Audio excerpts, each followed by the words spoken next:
I'm going to be showing you how to fix allow photos access if missing on iPhone.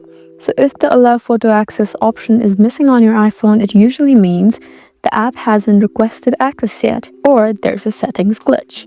So here's how to fix it. Just go ahead and open your settings first. Just go to your app library and search for settings. It's right there at the top. Just go ahead and open it.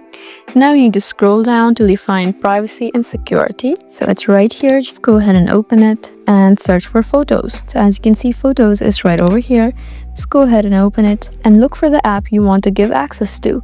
If the app doesn't appear here, it likely hasn't requested access yet. So after the app that's been glitching is right here, let's go ahead and open it and just select full access or limit access. It's completely up to you. So if it's still not working, then you can just open the app and trigger a photo request. Just try to add or upload a photo, and when prompted, it will ask for allow photo access. If the prompt still doesn't appear, then you might need to restart the app or restart your iPhone itself. Ensure the app is updated to the latest version from the App Store. If it's still missing, then you can try reinstalling this app. This will trigger the permission prompt again. So in this way, you can successfully fix allow photos access option missing on an iPhone. I hope this video was helpful for you. Please leave us a like and drop us a comment down below, and we'll see you again in our next video. Thank you for watching.